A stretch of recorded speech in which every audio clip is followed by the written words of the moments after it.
Bonjour et bienvenue dans cette série de résumés de livres pratiques du site lesloisdusuccès.com. Je suis Aruna Watara et aujourd'hui je vous parlerai du livre Follow Your Heart de Andrew Matthews. Ce livre pourrait être traduit en français par Écoutez votre cœur. Au moment où je rédige le résumé, Follow Your Heart de Andrew Matthews, il n'est pas encore disponible en français. Vous pourrez commander la version en anglais, si l'anglais ne vous pose pas de problème, directement dans la partie description si vous regardez la vidéo sur YouTube. Si vous écoutez le résumé en podcast, vous pourrez commander ce livre à partir d'un lien directement dans l'article associé. J'ai fait de sorte que ce résumé vous donne l'essentiel du livre. C'est un livre d'inspiration et de motivation, toute une philosophie de vie qui vous donne les moyens de trouver votre mission de vie pour être plus épanoui, plus heureux. Comme la plupart des livres de développement personnel, il se lit facilement et contient de nombreuses techniques et stratégies pour prendre sa vie en main. L'auteur utilise régulièrement de petites histoires et de nombreux dessins humoristiques. Voyons maintenant les 10 concepts qu'il évoque dans ce livre. Premier concept, le monde est notre enseignant. Pour lui, nous sommes ici pour apprendre des leçons. Si nous oublions de tirer des leçons de ce qui nous arrive, nous sommes condamnés à revivre les mêmes choses encore et encore. Une fois que la leçon est comprise, nous passons à l'étape suivante. Et la vie n'est jamais à court de leçons pour nous. Il s'agit ici d'éducation. C'est pas une punition. Nous sommes ici pour apprendre. Donc, ce que vous pouvez faire, c'est de vous demander pourquoi vous avez besoin d'une certaine expérience. Faites tout pour acquérir cette expérience et vous n'en aurez plus besoin. C'est le moyen que la vie a trouvé, en tout cas, pour nous amener à grandir. Et vous ne devez pas cesser de grandir. Quand vous changez, votre situation change également. C'est une loi. Dites-vous que, par exemple, chaque personne que vous rencontrez dans la vie vous apprendra quelque chose sur vous, sur vos limites, d'une manière ou d'une autre. La question n'est pas d'aimer ou de ne pas aimer la personne. La bonne attitude consiste à savoir tirer des leçons, les leçons qui s'imposent pour pouvoir avancer. Deuxième concept, l'univers n'a pas de favoris. Je le cite. Votre succès et votre bonheur dépendent de lois et de principes naturels et comment vous les utilisez. Fin de citation. Il y a différentes lois qui régissent l'univers. Nous avons par exemple la loi des semailles et des récoltes que j'ai évoquée dans un article sur notre site.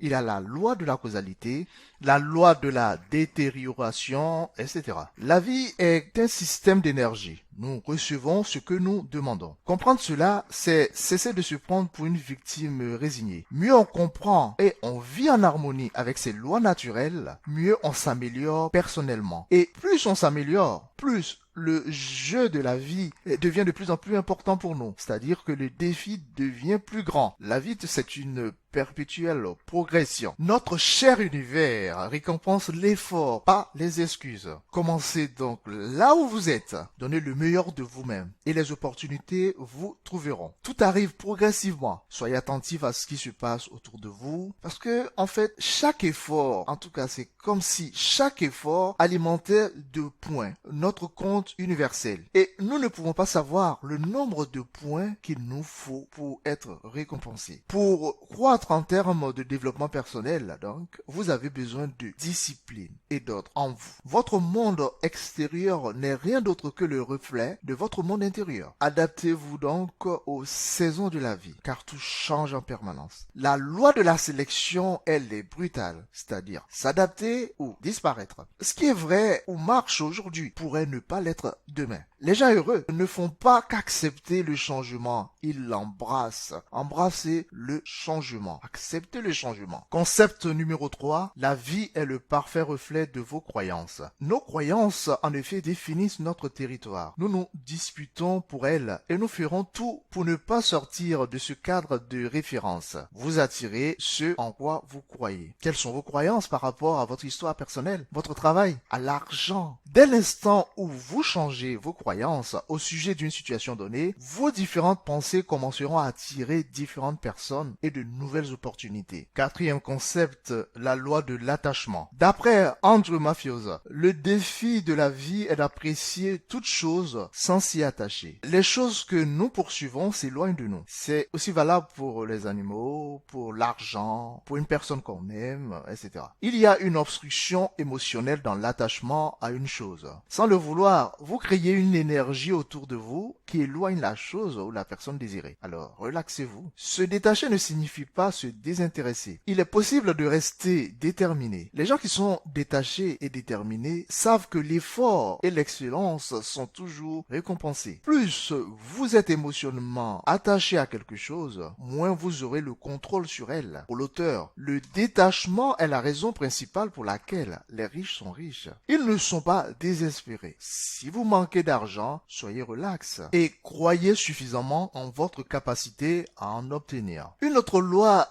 qu'il évoque est la loi du donner et du recevoir. Vous obtenez plus de ce que vous voulez en donnant une partie de ce que vous avez déjà. Avant de pouvoir moissonner, le planteur donne dans un premier temps une partie de ses semences à la terre. Si vous voulez donc recevoir de l'affection, par exemple, il faut d'abord en donner. Ce que vous donnez a tendance à vous revenir. C'est une loi de la nature. La nature cherche en permanence l'équilibre. Concept numéro 5. Ce sur quoi vous mettez votre attention prend de l'ampleur. Vous avez donc tout intérêt à bien penser à ce que vous voulez. Les perdants se focalisent sur ce qui est impossible jusqu'à ce qu'ils voient l'impossibilité partout. Au contraire, les gens positifs, ceux qui gagnent, pensent au possible. En se concentrant sur les possibilités, ils permettent aux choses de se réaliser. Nos pensées les plus fréquentes façonnent notre subconscient. La pensée consciemment répétée sur une certaine période devient un programme et c'est ce programme-là qui définira notre futur. Donc s'il y a une chose dans votre vie que vous n'aimez pas, arrêtez d'en parler, de trop vous en soucier. Vous maintenez cette chose en vie en y mettant toute votre énergie. En vous détachant émotionnellement de la chose, elle disparaît progressivement. Sixième concept, écoutez votre cœur. Le meilleur moyen de réussir est de faire ce que vous aimez vraiment. Tout simplement parce que l'amour, c'est de l'énergie. Tout ce que vous faites avec amour s'emplit d'énergie d'une grande qualité qui vous permet de vous réaliser. Mais cela ne signifie pas que vous n'aurez pas de frustration ni de douleur. Quand tout est contre vous, vous arrivez à développer un mental assez fort pour survivre. La force que vous développez pour survivre constituera votre arme secrète. Lorsque vous vous dites « je ferai ceci », peu importe le degré de difficulté, alors, à partir de cet instant, la vie commence à vous supporter. Écouter votre cœur ne signifie pas qu'il faut être mou, non. Le monde dans lequel nous vivons est assez rude et ses lois sont sévères, implacables. Il s'agit plutôt d'écouter sa voix intérieure tout en faisant face à l'adversité. Le septième concept parle d'approbation, de permission. Ce concept nous dit que c'est à nous de nous donner la permission. L'important, c'est de commencer, car vous n'obtenez l'énergie et l'enthousiasme qu'après avoir commencé. Il faut donc se préparer, mais ensuite, il faut surtout agir. N'attendez pas une quelconque autorisation ou approbation de qui que ce soit pour réussir ce que vous comptez entreprendre. Sortez de votre zone de confort et prenez l'engagement de faire le nécessaire pour vous accomplir. Khalil Gibran disait, je le cite, « Le confort commence comme un serviteur et finit par être un maître. » Fin de citation. En suivant votre rêve, vous serez souvent critiqué, rejeté. Vous pourrez vous sentir dans une situation inconfortable. Mais sachez que l'adversité fait partie du processus. Moins vous vous souciez de ce que pensent les autres, mieux vous vous portez bien et réussissez. Le pouvoir réel vient du fait d'être relax, du fait de ne pas chercher à prouver que vous êtes puissant, important. Posez-vous la question, pourquoi pas vous? Vous pouvez développer votre discipline et vos propres compétences afin de réussir. Aucun de nous n'est né avec une quelconque permission de réussir. Le huitième concept évoqué dans le livre nous dit que quand nous nous battons contre la vie, elle gagne toujours. Pour avoir l'esprit tranquille, arrêtez de tout étiqueter comme bon ou mauvais. De toute façon, nous ne voyons que 1% de l'image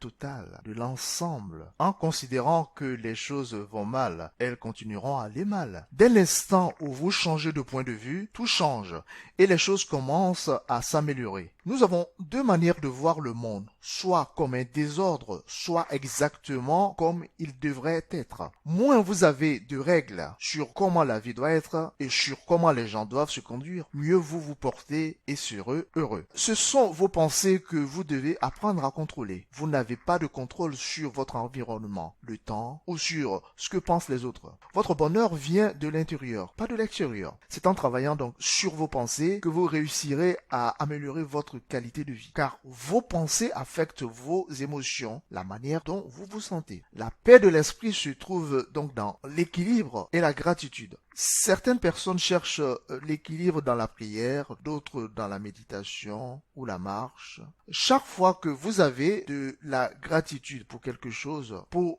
ce que vous avez déjà, vous retrouvez une certaine paix de l'esprit. Pour finir, sachez tout simplement que la vie devient un combat seulement si vous insistez à la considérer comme un combat. Le 9e concept évoqué dans le livre nous dit d'accepter les autres tels qu'ils sont.